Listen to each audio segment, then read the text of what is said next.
दो गुण कौन कौन से होना चाहिए? एक तो क्षत्रिय में शौर्य होना चाहिए और दूसरा क्षत्रिय में धैर्य होना चाहिए। राम जी जब युद्ध कर रहे हैं, विभीषण ने भगवान को देखा, रावण रथी विरथ रघुवीरा, देख विभीषण भयउ अधीरा। विभीषण की आंखों में आंसू आ गए, रावण रथी विरथ रघुवीरा देख करके, हे प्रभु आप इस योद्धा से युद्ध कैसे जीतेंगे? तो राम जी ने कहा, अरे विभीषण, तुम्हारा भाई जिस रथ पर सवार है उस रथ पर बैठकर के युद्ध नहीं जीता जाता। क्षत्रिय जिस रथ पर बैठकर के युद्ध करता है उसी रथ पर बैठ करके ही युद्ध जीता जाता है।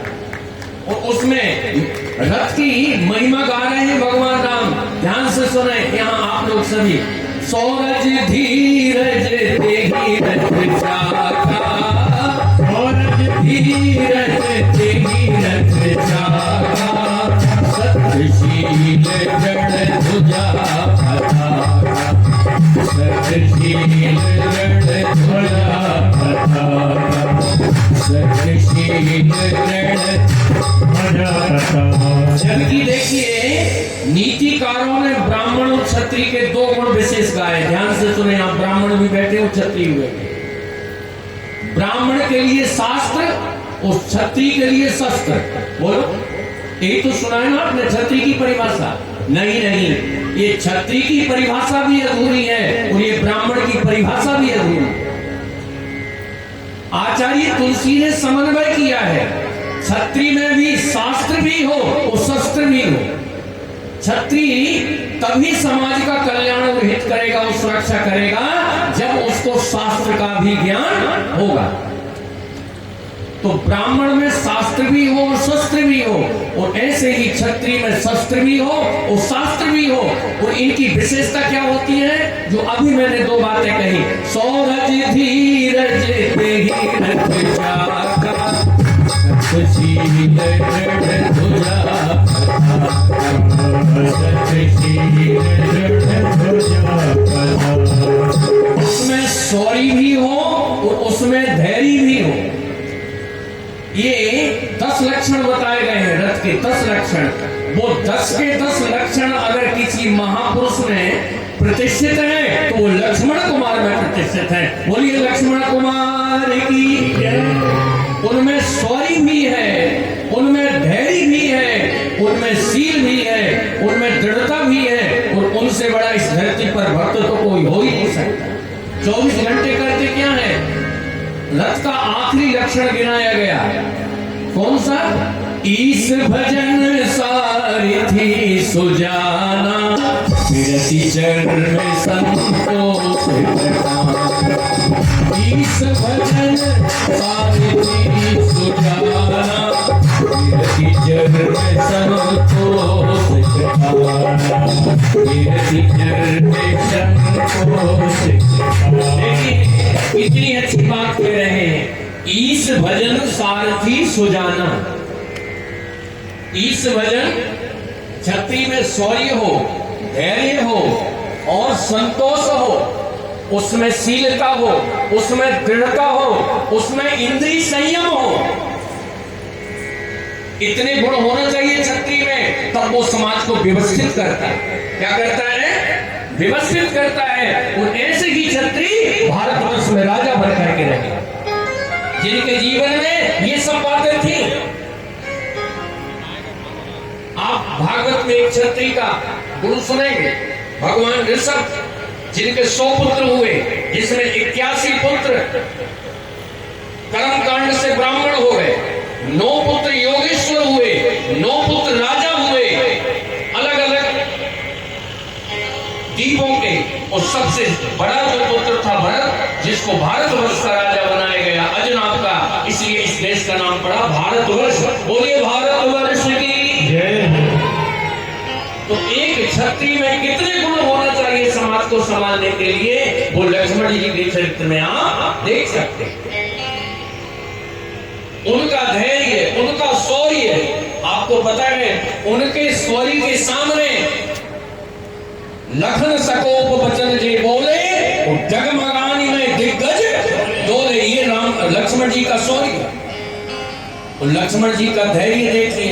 जहां राम जी का भी धैर्य चूक जाता है, वहां लक्ष्मण का धैर्य नहीं चूकता है। लक्ष्मण का धैर्य कैसा है बोलिए आपने कितनी बार रामायण सुनी है, आपको पता है लक्ष्मण जी का धैर्य। और राम जी का धैर्य टूट गया है, सीता जी का अभी अभी अपहरण हुआ है और राम जी विलाप कर रहे हैं। कितना रुदन राम जी ने किया है। हे खगमृग हे मधुकर श्रेणी, तुम देखी सीता मृग। मगर आप बताइए उन 14 वर्ष की यात्रा में कहीं लक्ष्मण को अपनी पत्नी के वियोग में रोते हुए आपने देखा है क्या?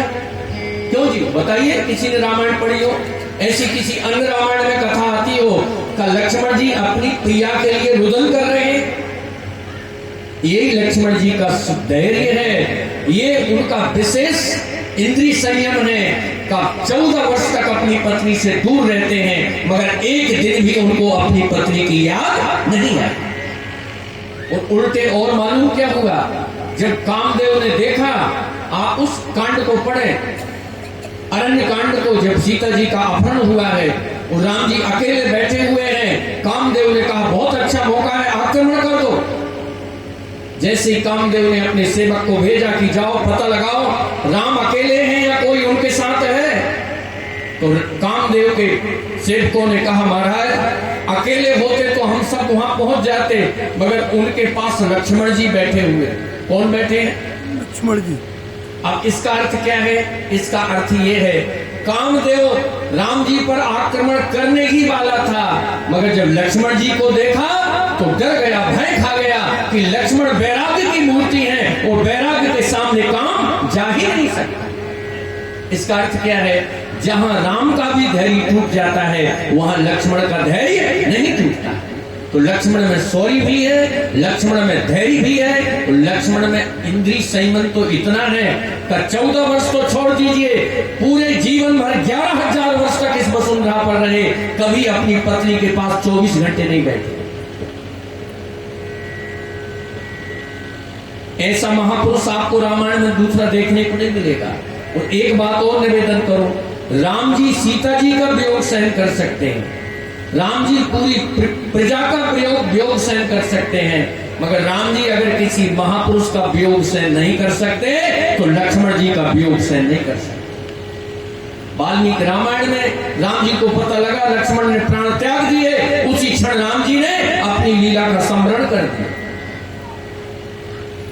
लंका के उस महायुद्ध में जब लक्ष्मण मूर्छित हुए हैं तो राम जी पूरी रात्रि भर रुदन करते हैं, और उन्होंने क्या कहा, अगर मुझको ये पता होता कि इस युद्ध में मेरा भाई वीर गति को प्राप्त हो जाएगा तो मैं कभी ये युद्ध ही नहीं लड़ता। इसका अर्थ ये है लक्ष्मण क्या है? लक्ष्मण राम के बाह्य प्राण है। क्या है? आप बताइए, प्राण के बगैर कोई जी सकता है क्या? जैसे प्राण के बगैर हम और आप नहीं जी सकते, ऐसे ही लक्ष्मण के बगैर राम जी नहीं रह सकते।